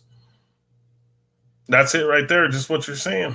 Yeah, but you're just unaware of just what that spirit is and where it's from, I mean, the fact that most people don't even believe that any of that is real or possible, or that we're actually living in a world that truly is, there is nothing really real here. It's all spiritual. Everything is much more spiritual stuff going on than I ever realized, and most folks they don't even comprehend it. So, and I think they get people so a lot of people are just overwhelmed by these unclean spirits, and it's moving through them, and they're doing all this, and they got no freaking idea, I think that a lot of people don't know or don't understand what's going on. Like I talked about in the last video, I know you were here. I think that everybody's under some form of MK Ultra. I just know we all are. Yeah. Oh, yeah. We've been programmed. Yeah, that's what I'm talking about. And we've broken out. We're awake to a point, but it don't take much for you to not pay attention and let your guard down before some of these unclean spirits might be working through you some more, again. And I have to constantly, I'm still working on, this stuff, and I'll talk with my hands, and I got to watch this stuff too. I certainly don't do it. And the people that are aware of it now, I mean, that are using this lesser magic on people, they're quite aware. They've become aware and taught and learned from their families. It's a generational form of witchcraft, and they're all snickering at us and laughing at us and whatnot. I try not to use. I used to use cliches a lot when I was on the radio, when I was doing my radio shows. I don't use cliches, because if you listen to them, they're all spouts. Listen to a cliche, and you'll see that they're all spouts. It's amazing. And casting and I mean, there's a lot of stuff going on with that's Hollywood, the holly tree, the holly in the wood, yeah. That's all magical stuff. Holly berries are real. That's real big. The holly berries, the sticks, the berries. All of that is sacred to these pagans, and they're all magical. Mistletoe, there's several other a lot of these plants and stuff, are kind of used by them. That it's crazy. Here we got Hollywood. Nobody knows what that is. It's all part of their witchcraft. Yeah, it all. We were taught this as a kid, but we didn't believe it. You know what I mean? Like, right? It was just fun and games. Yeah, it was all there. Our parents, everybody we grew up with. I could look back and everybody tried to give us this message, but I didn't listen. I listen to everybody now. Like every word you say, I go like we'll get done and I'll think about everything you said, because I have to figure out what's right and what's wrong for me. You know what I mean? So I can project it out into the world, because like I always tell people, I learn from people I work with, like you. We're on this air together. Trevor thinks truth matters. I learn from everybody that's in the chat. I learn from everybody. And that's how I do this. And that's how I've gotten stronger and more confident in what I'm talking about when it comes to the FE movement. Yeah, man, I've fallen for a lot of there were people, that were speaking partial truths, but hiding some real important lies. That's what a lot of them do. And I've fallen for that time and time again over the years. Turns out these were, Satanists with an agenda. And So everything I've ever learned's been really the hard way, kind of, hands-on until I realized, whoops, until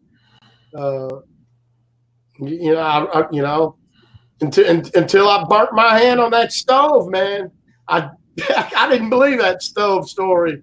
Yeah, yeah, My hand in the fire, man. And woo! Hey, wait, that's hot. yeah. That's why I say cliches, man, are styles, man.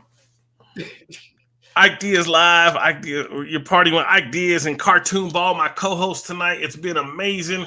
Shout out to Gina Fowler, who just joined in. Usually she's here most of the night. I don't know where she's been at all night. But do you want to cap this off with anything? Do you want to add to it? And could you let everybody know where to find you? And I already put your link in the description so that people could find your page quicker. I did want to share this video. Let me share this link here. Wait a minute. Let me make. Hey, Salted Cedar, thanks for coming back. He's Cedar's still here with us. Yeah, that's great, man. I've gotten to really like him I got to know him a little bit over the last 6 months, maybe. Yeah, he got some great videos, man. Jeez, they're awesome, dude. He's been around a lot of the chat rooms that I love, and he's been a lot of support. He's a super cool guy, man, and I love some of his work. And we're hopefully this is it. Something didn't seem right there, but before you cap this off, and I do have one more question for you. Were you ever into sports, and did you leave sports because of the FE movement? If you were into sports, oh, you mean watching sports? Yeah. Oh yeah. I was 23 when the Cowboys won that Super Bowl back in the 90s. I was 24 the second one they won, or 22, 23, 24. They missed a year, but they won 3 out of 4 years. And here in Dallas, Texas, man, we were, like I said, I was mid-20s. It was a high point in my life. I've got a loud voice. They used to call me Vavoom. And I mean, at them games, man, I would boom, and Michael Irvin would catch one, or Emmitt Smith, and I would come out of my chair, and I've got a voice that carries, and everybody heard me. And I was a big fan back then. Things have never been the same as far as not since Jerry cut Jimmy Johnson's throat. It's never been the same. But then after I went to prison, I'll tell you something, man. Prison will really change you, because the gambling, the TV, the sports, it was just too much for me to see how important it was to everybody else at the time. And I've seen people in prison and that got just beat and beat over some type of sports event. And then, the NBA finals in prison 2 years in a row, 7 games straight, goes on for weeks. And it's near riotous situation every single game. Wow. And, I came out of there, as far as sports and violence, I had a whole new outlook of life about sports and violence. Actually, when I came out of prison, I didn't want to watch, and I'd gambling too, man. I spent a lot of time with guys gambling with their, it was terrible. I can't stand too much gambling, and all that stuff goes together: gambling, sports, and violence. Because really, I mean, it does. And so when I came out of there, and then Flat Earth, and I reconnected with God, and then the TV I guess Richie from Boston started bringing out the patent information. I went and looked at all that and read it pretty serious, like gone All the through. all the white papers, right? Yeah, Yeah, I went through all that already. I went through all of that and realized what the TV was. And then before you even put any program on, it's pretty dangerous, piece of equipment. But then you add all the programming and mind control propaganda that comes with it. I threw that, I had a smart TV and a smartphone. I had a great big TV up here. I could pull it out and turn it. And this was more set up like a pretty cool studio at one time. But I gave that TV away. I got rid of my smartphone and sports. I rarely watch TV anymore. And the Cowboys have been on a terrible losing streak.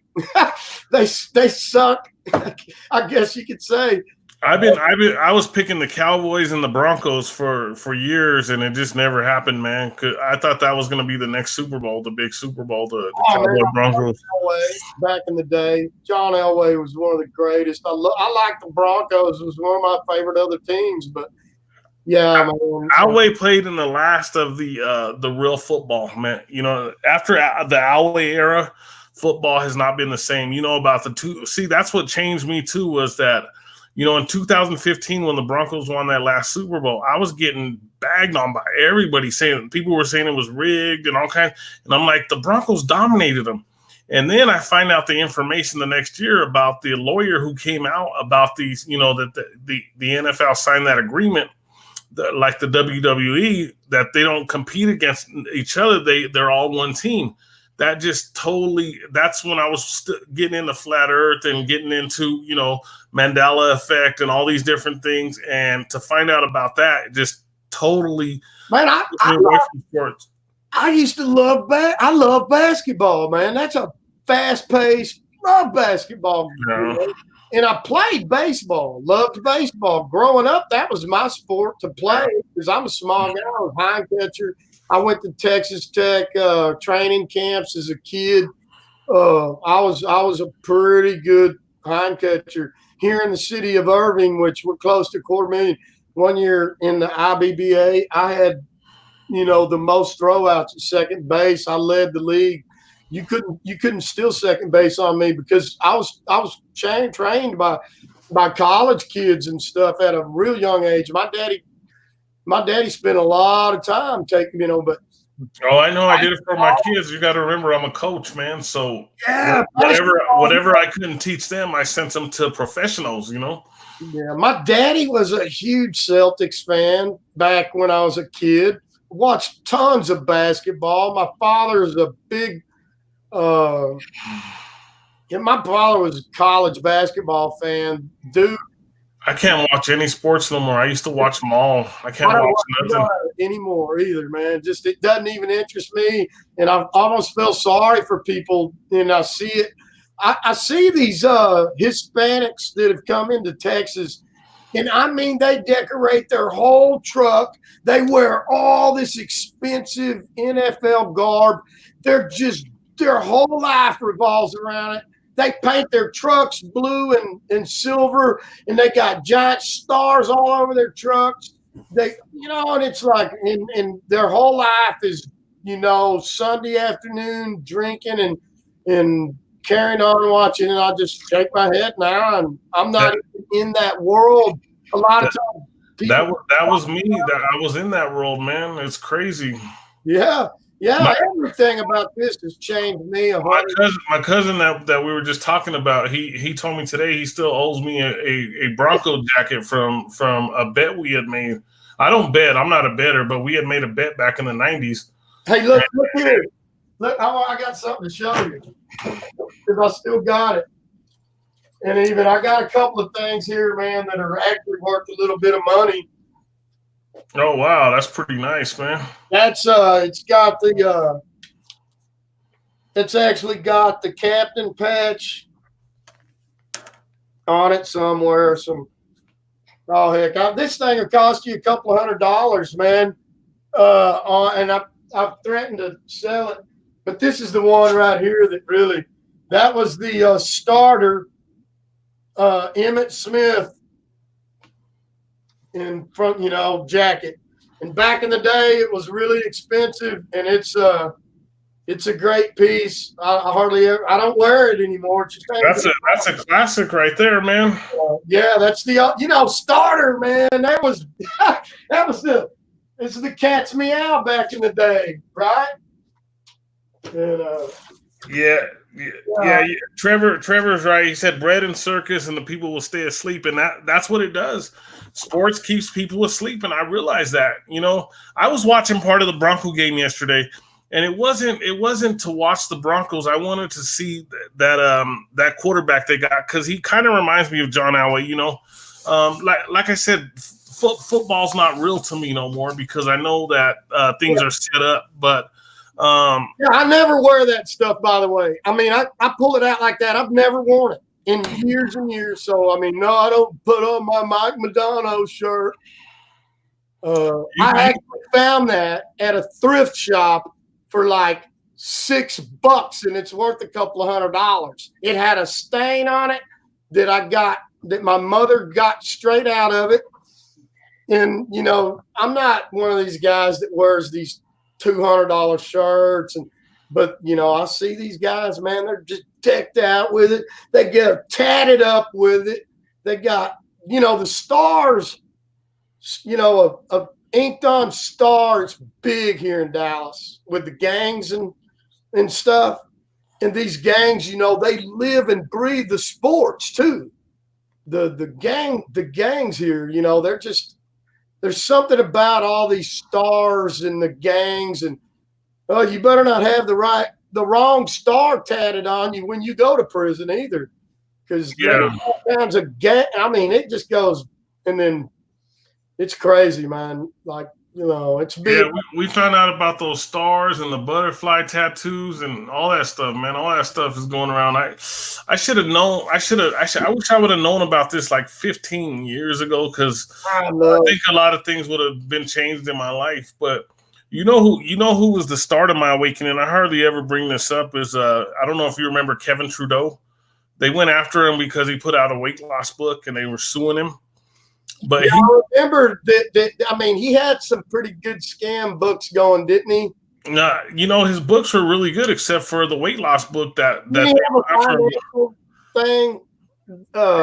He's still a millionaire, and all they gave him was 30 days in prison. Yeah, I remember he had one deal I thought was pretty hokey, but I do remember Kevin Trudeau, because he caught my interest, and I got on his bandwagon of some sort at one point. He gave out a lot of information, and I went through his spelling class. I went through his memory class.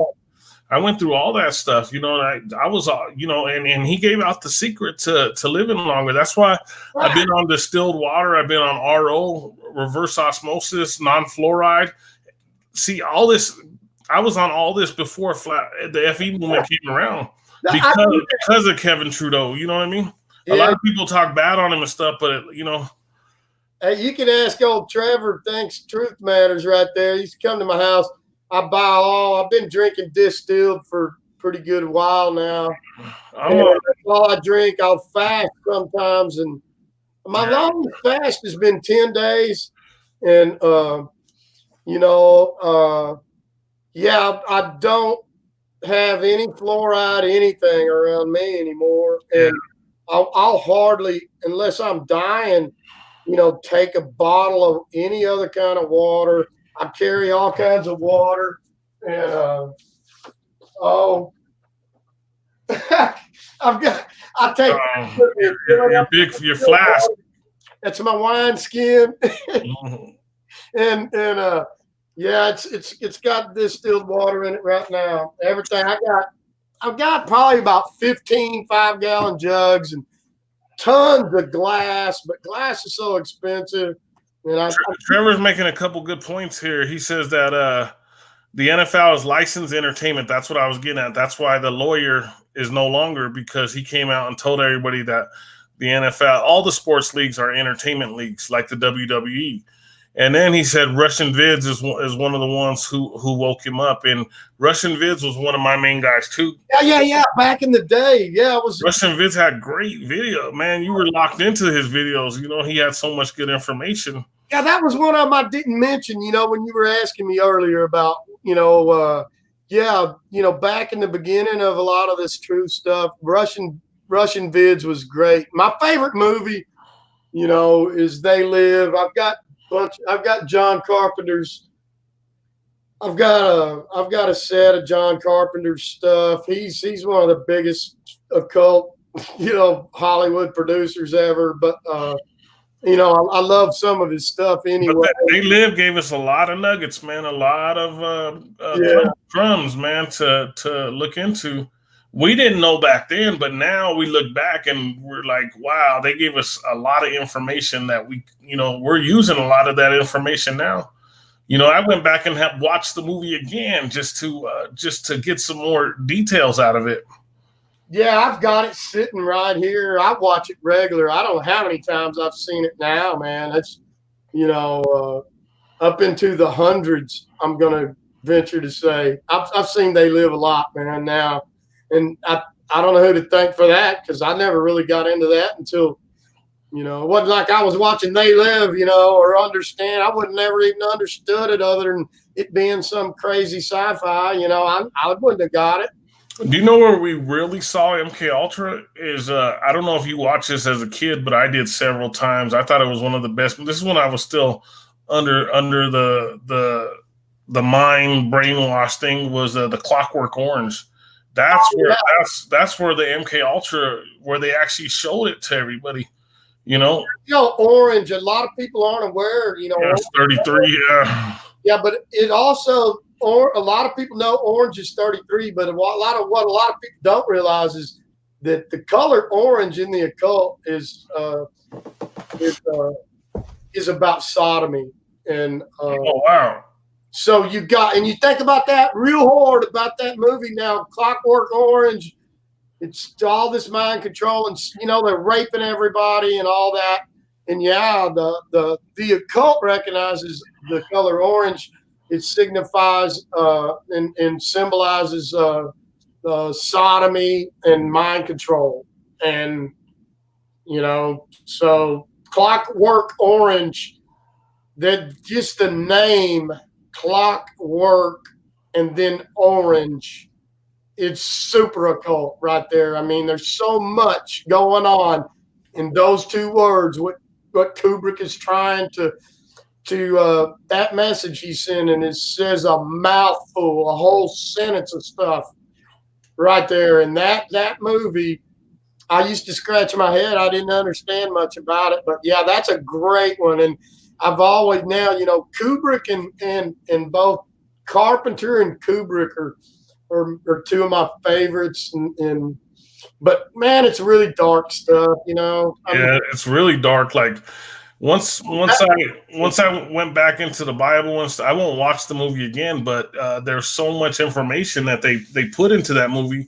It's really bad for us, I think, on one level. I mean, it still affects you, even though you're aware. I mean, it does something, and, you got to be, but yeah, I do, and yeah, Clockwork Orange is, wow, that's a dark movie. There's so much going on.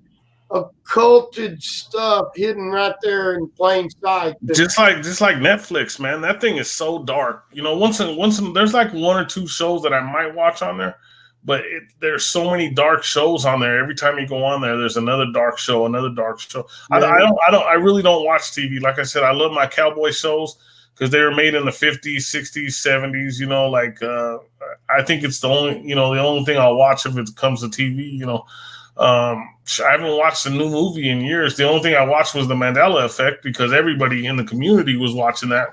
I even paid for it. I rented it here in my house. And I tell you one that I do like to go really the more super occulted secret stuff that does come out. I'll go and watch it.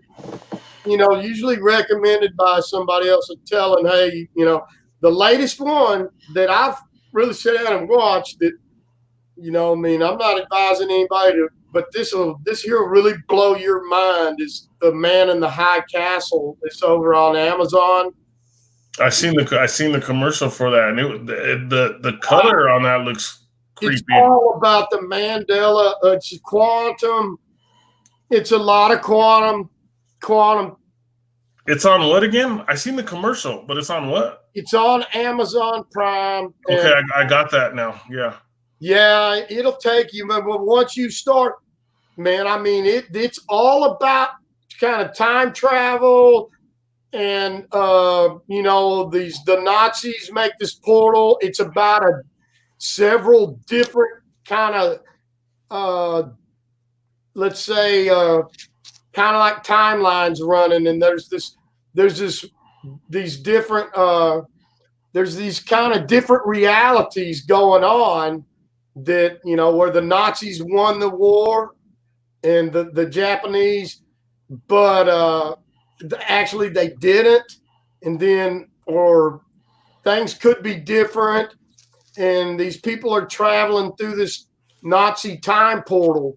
It's just like CERN, and so there's a lot going on in that Man in the High Castle. That he kind of makes these films that show a different reality, and this resistance movement is passing these films around, and the people that see it wake up to what their reality could have been, and how it really is or could be different.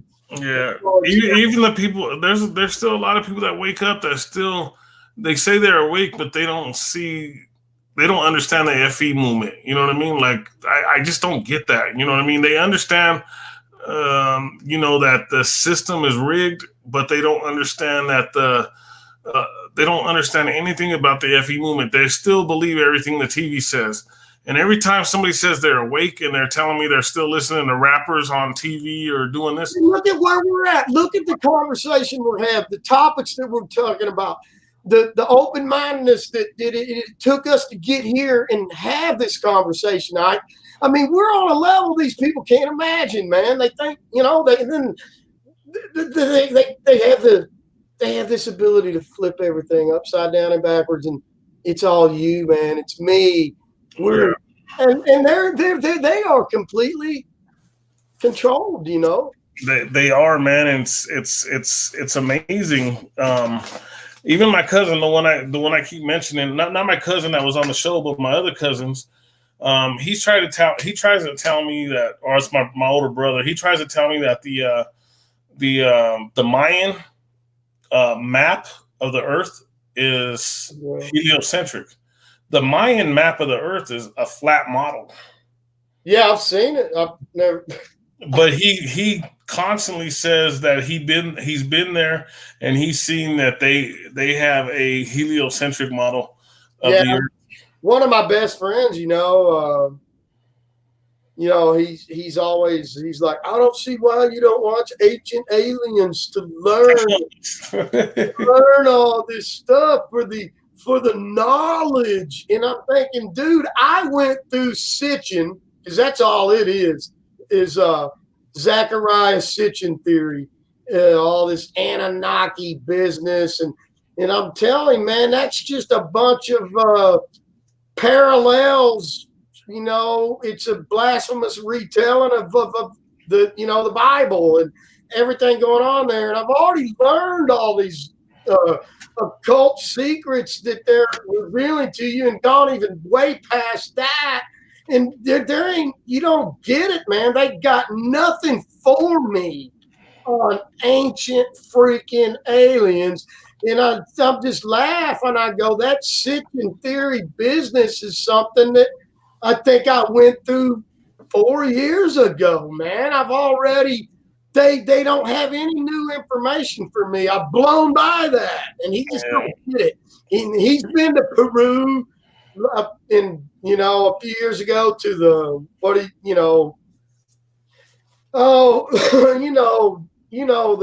all these ancient spots in Peru.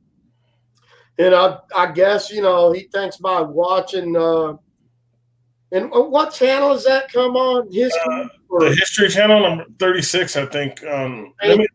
I'll tell you real quick something. I used to pay $260 a month for cable, internet, and phone.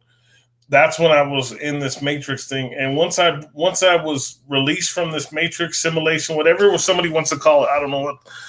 Once the awakening happened, I cut that all off, man. I got the internet because I do these live streams.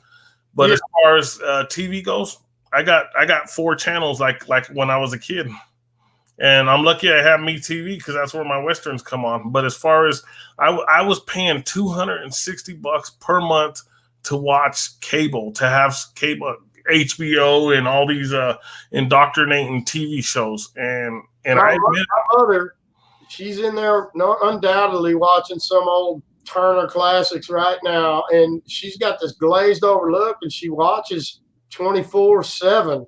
And I can't break her from that TV. Her and this TV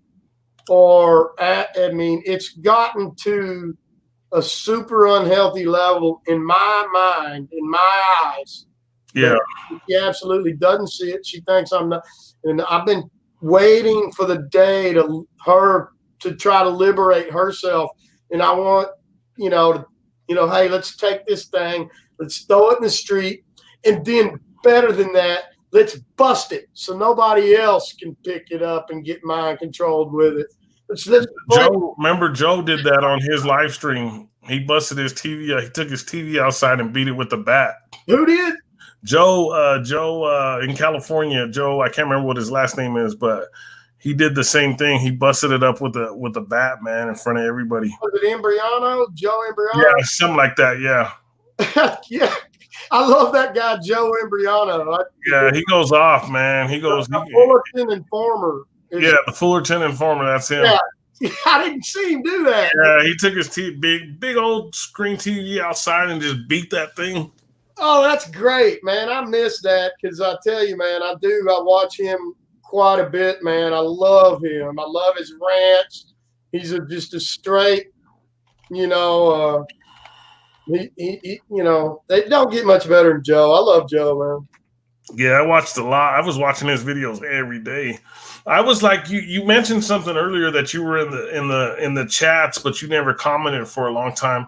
I had watched RFB for 5 or 6 years before I even started commenting. I've been watching him for a long time, like every day. Like every day I wake up and I watch it before I go to work, or while I'm at work, I'm watching it or whatever. That's one of the main guys, man. Like, yeah, man. I've got a RFB coffee mug right here somewhere, and I love Richie. He's done a lot, and but I did the same thing. I just wouldn't get in these chat rooms. I just watched them like reruns. The day after, kind of deal. Go through my subscriptions, put them all on a watch on the. I put them all on the watch list, Yeah. And I would hit start and spend hours watching everybody full screen and never went to chat. The other thing I went through was before I started live streaming, before I had content, every time I leave a comment, I would have 4 or 5 trolls telling me, "Oh, you're this wrong. You need to do this. You need to, all." Yeah. And then when I started live streaming, nobody ever says nothing when I comment on somebody's live stream. Nobody ever says anything to me anymore. Like if they do, it's encouragement. You know what I'm saying? But before, man, people used to go off on me, and I didn't understand why people would be doing that. It was always like, it was like that back, and you could say something, it would just always spark, for me too. I was, but a lot of times I was on the attack then. I love to troll people, and especially when I got into flat Earth. I used to go over to IPS a lot before I don't even want to get started on Tim Osmond. I've lost respect for him. I don't watch his channel anymore. That's the most I'm gonna say about it. But before he got to his big Mad Mike Hughes thing, I supported him, and we would do like these chat room raids, and we'd throw the penguin at everybody. We shut down an NBA like an NBA Finals chat room. We blew the server, I bet, because we just rushed in there, 200 people attacking, with flat Earth, just. But back then I kind of had this idea to just get it out there. Maybe it would spark that one person would see and go, God, this is crazy, and look somewhere and get took into it like I did. Because after a while, that's what happened, man. I saw enough flat Earth stuff that I thought, I'm going to go look at this and debunk what these nuts are talking about. And then, whoop, there you go. End of story. Yeah, that's pretty crazy, dude. Like those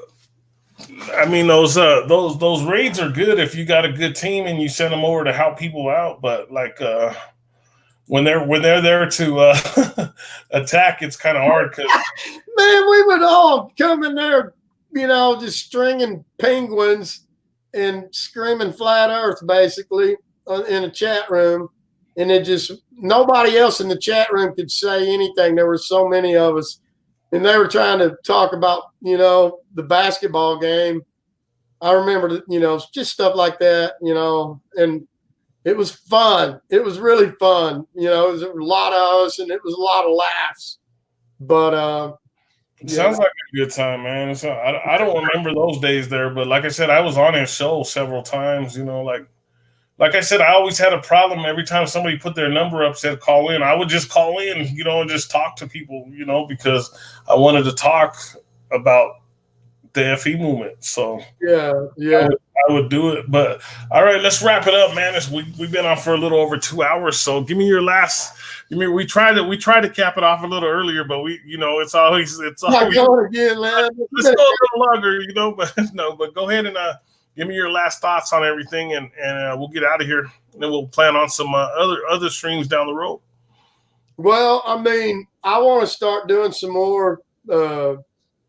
Just hanging out like this, top stuff, getting to know more people, and I'd like to get to know some of your people more and bring you and some of these other folks that would like maybe to come to my channel and do the same thing we're doing here tonight, continue this sort of thing and build our community and keep in touch, because I think we got rougher days ahead in a many different ways, and it's going to take everything that who knows what's going to happen or where we're going to be, because it's not going to take much for me to end up on the street or something. If just the right kind of chips fall, and some people think that may never happen, but I've got a bad feeling that we got some tough days ahead of us. So let's stick together, best we can, and get something going here and have some fun too, like we've had tonight. Not just always the serious and ugly and stuff, but we do got to take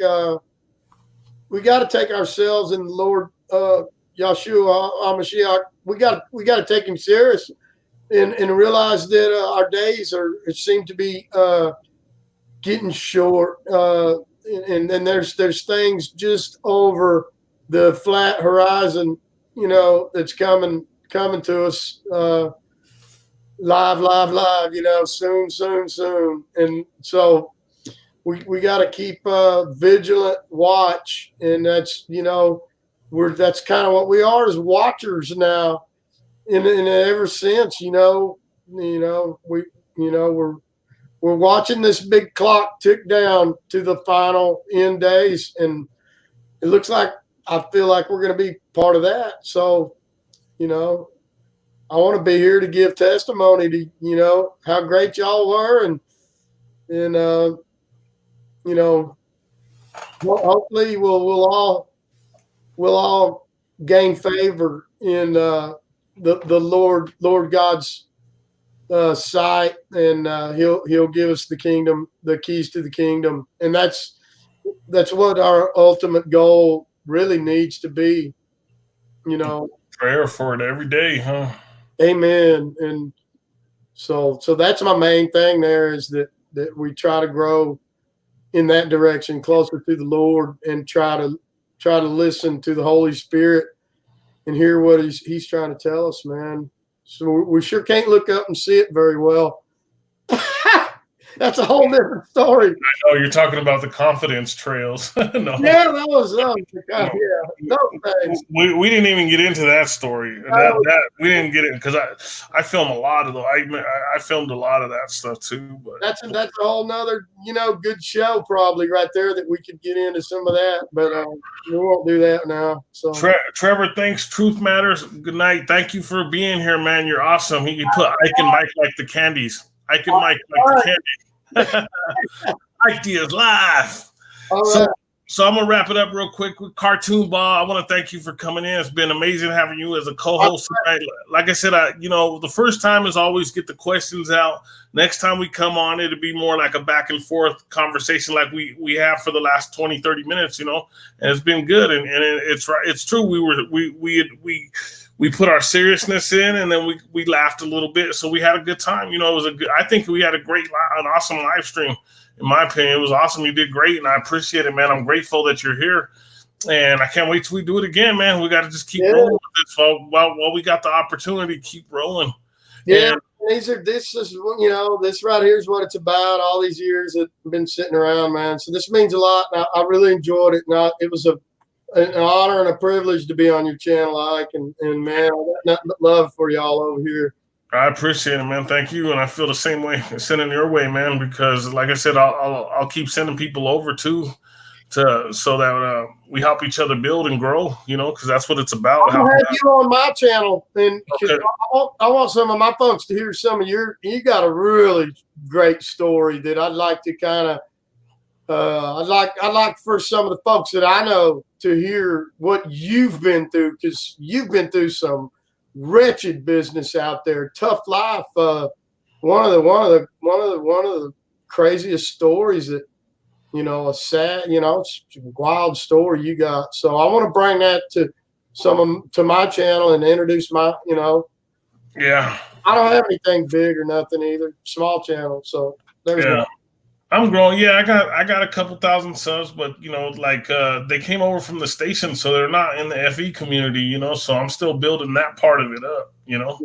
So I'm glad they came over right away to help out, to support, but I still need to build it up in the FE community to where I got more people in. But I'm happy that the way it always turns out, because like I said, we could communicate, we could sit here and go on with all the old flat earth, proofs and all that stuff, but I'm not real good at none of that anyway. I like to just, kick it around about some of the, on the light side of all these topics and hit a bunch of them like we did, man. It's been a great show. I love the way we did it. Yeah, it's awesome, man. And once again, I said thank you very much, Cartoon Ball Mike. It was awesome, man. And let's close it off for tonight, man. We'll talk soon, next couple days or something, and share it as much as you can, so people will listen to it. I haven't even shared it tonight because we would have had more people if I would have shared it. But I'm kind of wiped out now, man. I got to be back at 4 a.m. Oh man, the food's still on the stove. I got to finish. All right, get in there and eat, Ike, and I'll talk to you soon, man. Next few days. All right. I'm out of here, man. All right, sounds good. Thank you, Mike. What's up? Did you want me to stick around a minute, or? No, we're all good. Have a great night, man. I'm gonna end it now and get back to finishing that food off. Okay, good night, y'all. Everybody in the chat, thanks for coming. Good night. Thank you, everybody who was here. You guys are all amazing. Later, guys. Ike Diaz live with the co-host Cartoon Ball tonight. Later, guys.